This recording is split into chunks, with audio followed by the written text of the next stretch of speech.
Filmmaker Hans Weingartner truly inspired us the last 2 hours to think, to engage, and to reclaim our brain. He's here with us tonight. Please give a warm welcome.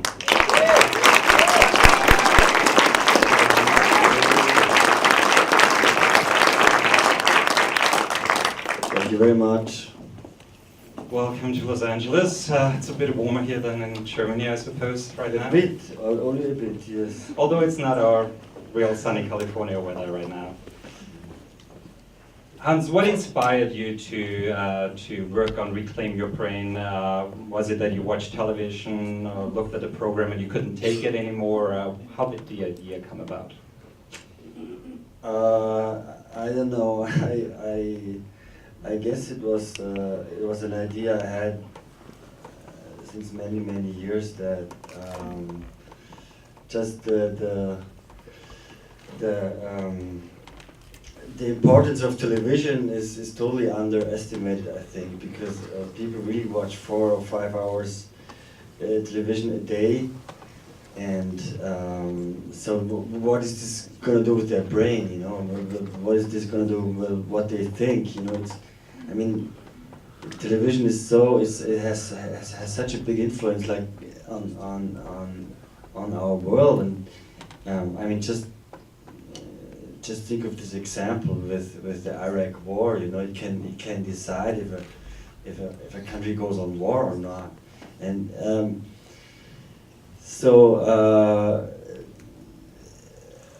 it was like this old idea of this left-wing idea of that the whole system is only kept running with the brainwash through television, and so I don't know. I mean. And then one day I tried to find out how they do the ratings, and I found out it's only 5,000 households who decide the ratings, and I immediately had the idea there it could be such a great way, conspiracy to find out who these people are and then tell them what to watch. And really, the first version of the script was a conspiracy theory thriller, but somehow I thought it was too far-fetched, and I don't know, the whole television thing, you know, the whole everything is so cheap that about television that I think and so absurd. A lot of it is so absurd, I thought that in the end a comedy would be better, and so we decided to make it a satire, comedy, drama. I must say now, when I look at the film, it's quite a wild mix of drama, comedy, and satire. I mean, it's hard to put the film in a genre box, you know. It's interesting. I mean, Do you have to put it in a genre box, or can you leave it up to the audience to decide what they want with it? Or isn't that exactly what the premise is about, that you don't want to manipulate the audience? I don't know. I mean, of course, at the end of the day, I mean, it's the critics who created those boxes, not the audience. Anyway, the audience, they buy a ticket and want to have a good time, you know. So I mean, the film was very successful with audiences in Germany, but the critics had a problem with the film, and I can see now why. Because I mean, it's maybe it's a little bit, it's wild, you know, it's about mix, it's strange sometimes, but I must say I like it still. Somehow. You said before the movie you haven't seen it since 2007, right? Yeah. And I see. I mean, it's full of there's many things in it that maybe I would do different now. I would cut out some cheesy stuff, but What is going to have in? It's okay, you know. I mean, I think it's important that when you make films that also you are ready to make mistakes, you know, because I think this is the big problem actually in German films, that they all look the same and they're mostly very grave and very sincere, you know, but it's much easier to do a drama than to do a comedy, I have to say, really. So you said it's a satire. Like my last film was a heavy drama. It was much easier to do. Your last film you're talking, Yes, The Hut in the yes, Woods. it's much easier, you know. Everybody is in a bad mood and depressed by the problem. And, so it's the same, the whole film, you know. But when you make a joke, it's much more difficult to make a good joke, you know. You really have to be smart and to hit the right tone and not to exaggerate, but not to find the right balance. Mm-hmm. It's like, I think it was Billy Wilder who said that comedy is the hardest genre. Were you influenced by directors here in America, or what made you make the transition from studying neuroscience to become a filmmaker?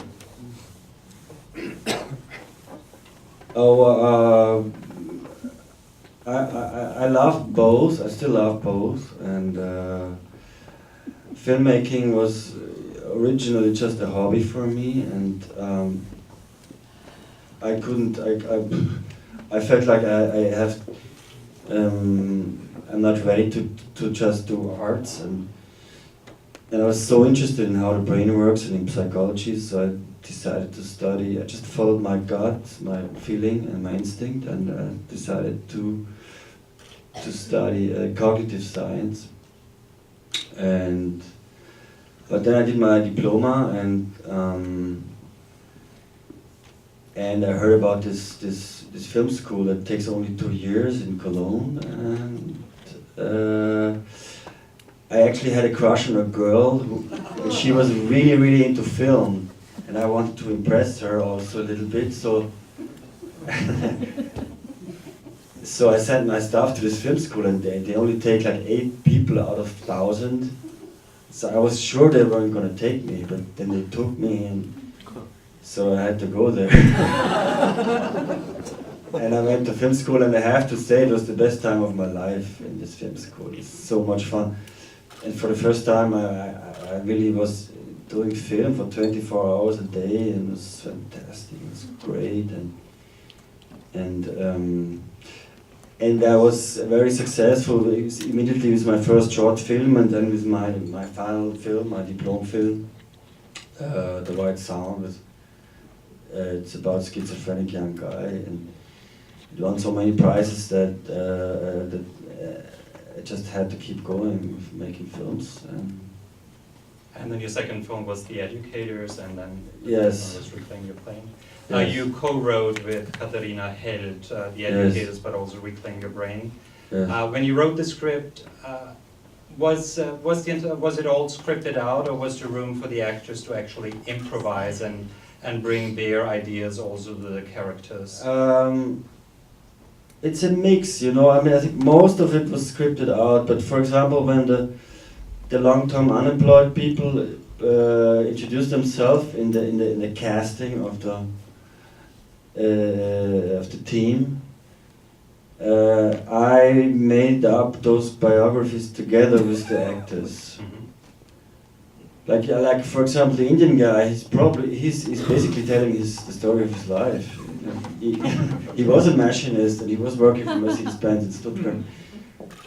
And I just love to integrate the actors in my work, you know, and bring themselves into the character. And some of the dialogue also I like to improve. I mean, like for example, it's a mix, you know. Like this sophisticated dialogue between Rainer and his boss about television and culture, and this is of course completely scripted, every word. But when they start to manipulate the TV ratings, and when they have fun to select a program of their liking, like Fassbinder and this and you know, in the room when the group. Yeah, in the boardroom. In the board, Wait, you also in the boardroom? Or? This was, for example, mostly improvised. Like we took a real television magazine and took real television shows, and everybody, and we could select the program he wanted to, and it was mostly improvised. Like in a 2 or 3 hour session, with handheld camera. And I think for that it truly takes also strong actors, and I think especially the three main actors are Yes, from I mean- Moritz and Milan and Elsa. Did you have them in mind when you wrote the script, No. or was there a casting process? How It did was that a work? very long casting process, actually. How? And it was just Many months. Mhm. And yeah, you need to want to in this kind of work. Then I mean, strong actors anyway, but also you need actors who are really willing to like to improvise. You know, some actors are not like that. They need an exact dialogue and tell me where to go and tell me what to do and tell me which feeling you want, and then they do it. It's okay, you know. It's a different school. I'm more like into John Cassavetes. He was my big hero, my big teacher, so to say. I'm more into this kind of improvising and free acting style. Let's open it up to some questions from the audience. Are there any questions? I was wondering about a couple of sequels. One could be perhaps manipulating the voting at the Oscars. See what that could possibly. The second would be maybe manipulating first week box office receipts of new movies coming out. Yeah, good idea. I think it's really many ways are manipulated. Do you think we're too dependent on it, especially in Germany, where I think public television in Germany has a different role, the öffentlich-rechtlichen Sender. What do you think is their mission, and have they lost their mission, and are they too dependent on ratings now, on advertising money? This is the biggest joke in the world. I mean, this is like it's so incredible. Like in Germany, we have a public television. They have 13 billion euros a year. That's 15 billion dollars a year to make a sophisticated, high quality program. That's what this institution was invented for. Like they have like 4 times the budget of the BBC, and since a few years they only make trash. It's horrible. They make more telenovelas and soaps than the private programs. They show football every day. They buy the Champions League rights and for like 300 million euro a year, and they give nothing for independent film anymore. Nothing. It's totally absurd. I mean, everybody's gone crazy in the German public television. They're such fucking assholes. The whole I could kill all of them because they're betraying this great system. It could be so great. It's so magnificent. It's like unique in the world. You know that you have $13 billion euro a year to make good stuff, and they make only shit. You know, and it's crazy. They're completely brain. They've gone mad. Really, they look at the ratings every morning instead of looking at the quality of the program they do, you know. I think it's not going to persist, because even now the people in Germany, they wake up and they say, hey, why should I pay for obligatory tax for a program that I can watch for free on the other channel, the private channel? So, but this is the bad thing. They're destroying themselves. Because they're destroying their reason of existence, you know. Because, like it's so absurd. Like and I have such trouble to finance my films. For example, my current project, I had a public television involved, but then they wanted me to take some French actress that I didn't really like, because one of the guys had a crush on her, and I said no, I don't want her.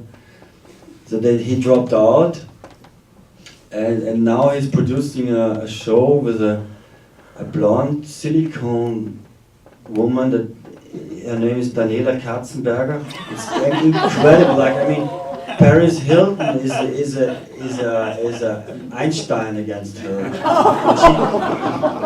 She's writing books like be smart, pretend to be stupid. And she has blonde fake hair, fake eyelashes, fake tits, and she's a role model for and the public television now gives her own series, you know, criminal series, public television, and like you know, like I mean, she's like killing 30 years of feminism, and this is. It's so absurd. I mean, I guess we all look forward watching Daniela Katzenberger on the Deutsche Welle. Are there any questions from the audience? Sorry. Yes, here on the second row. I have a question about the early in the movie when Rainer attacks his own car after his car chase. So, as a director, did you kind of choreograph the way he was going to start demolishing his car? Or did you say go because you only had one chance, right? Like you can't do that over and over. Did everyone hear the question? Do you need us to repeat it in the back row? The question was in the opening scene with the car when Moritz Bleibtreu basically smashed his car. It had to be one take because it didn't have like 10 cars available. So if that was all planned out and choreographed, or if it was improvised for the most part. No. We only had one car, and unfortunately, and so we exactly defined where he has which windows he's gonna break and what he's gonna break in the car before he does it. It was choreographed. Did he do it the way he was supposed to? Yes, Okay. exactly. Moritz is a very, very experienced actor. Has a lot of routine. He has done like 50 films, so he can really perform on the spot. And that's very good in such a moment when you have only one car. There was another question, lady standing. Hi, I really enjoyed the movie, but isn't it a little bit of a contradiction that the people in the movie rather go jog? Not that it's a bad thing, but rather than watching the all-nighter of Fassbender, they rather go to be outside or be with friends. So isn't that kind of contradicting what your message is about high-quality television being really drawing people in? Yeah, that's right. I just realized it too.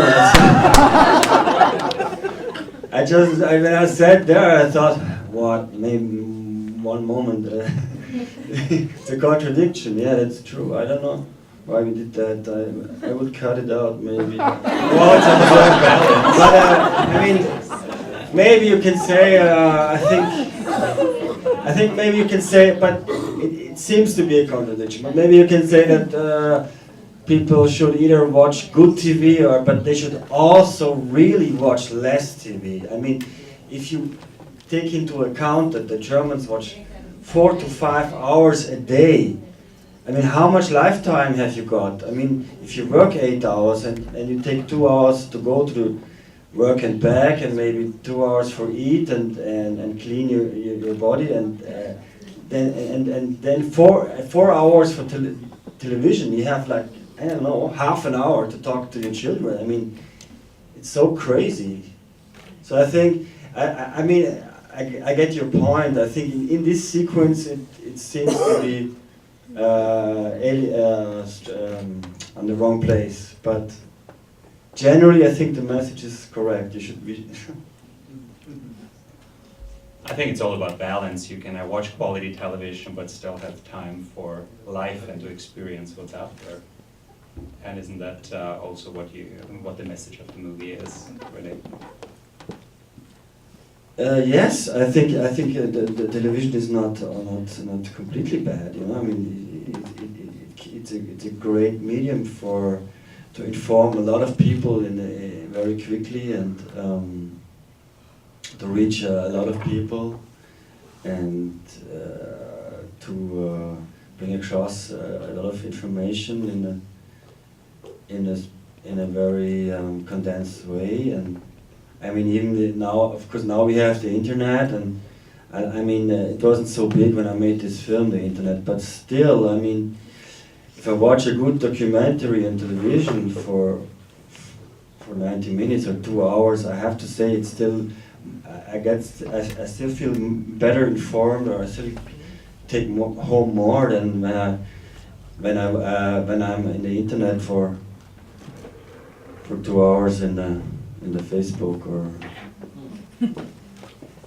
Two more questions from the audience. I watch YouTube clips for 3 minutes. I mean, I think the internet is much more fragmented, and it's the problem about the internet is it's so much information, you know.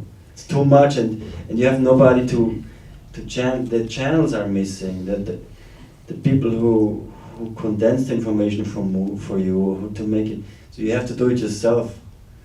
But it does also give the audience a broader Of spectrum, course, and they can of choose course, where they yes. get the information. And if they don't want one channel, there's a variety. There's tons of other, from liberal to conservative and anything in between. You can choose course. where you want your information nowadays, I guess. Yes, you have a much greater choice, but I mean, it's for me, for example, often I feel overwhelmed by just the sheer mass of information. One more question from the audience. The gentleman in the back, yeah. What happened to the woman that attracted you to the film school? Are you still with the lady from the film school? No,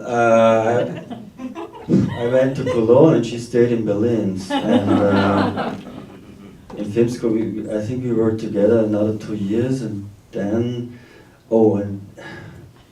then she was my first AD on my first short film, and we had a big fight and separated.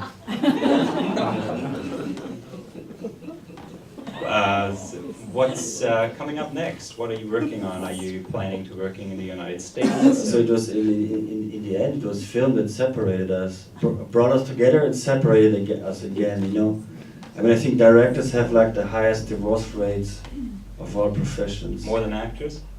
I don't know. Probably in the same league. What are you currently working on, Hans? What is your next project? Can you talk about it?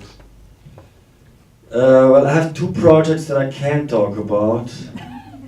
But I have one. Talk about them. Because I'm not producing them, and I just can't. I mean, I can say one of them is a science fiction film. I can say that it's a great story, and I'm really looking forward to this, because it's going to be completely genre and completely different from this. And the other one is a project about it takes place in the Second World War in Berlin, and it's a historical film.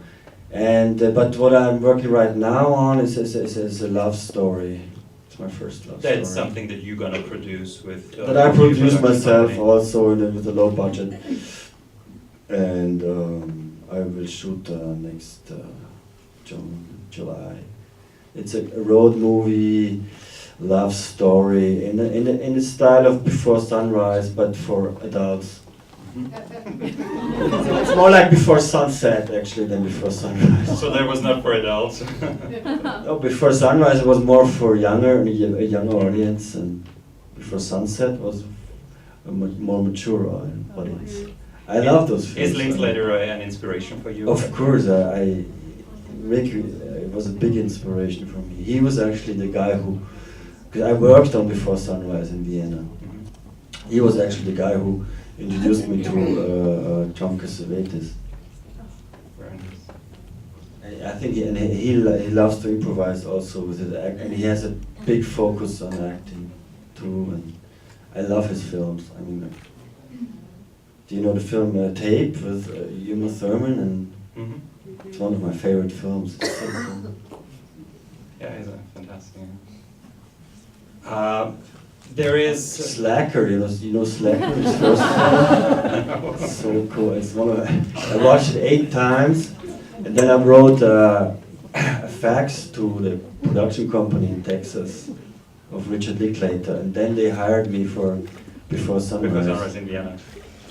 Any inclination working in the United States? Yeah, I would love to. I mean, after the Educators, I had some offers for comedies, but I didn't want to. At that time, I didn't want to do comedies.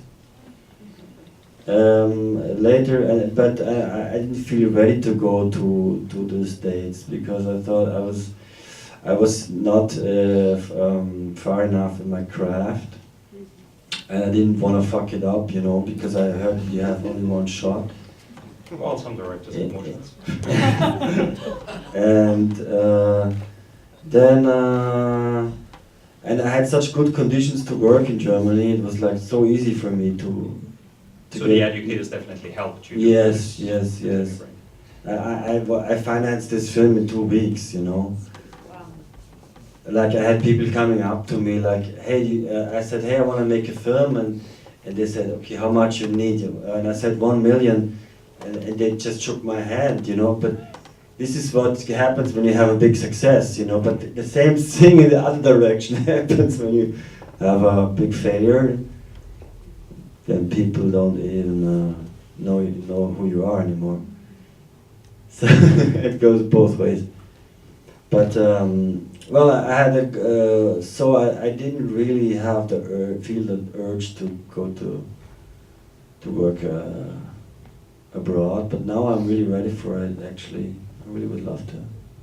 I have a project in Brazil. Well, we're definitely glad to have you here. I would love to work in the States because also of the great actors. You have such great actors here. It's so impressive. Big round of applause for Hans. Unfortunately, we have to finish the Q&A now, but we will continue. We'll walk from here just across the street to the GW Marriott. There will be an after party at the bar.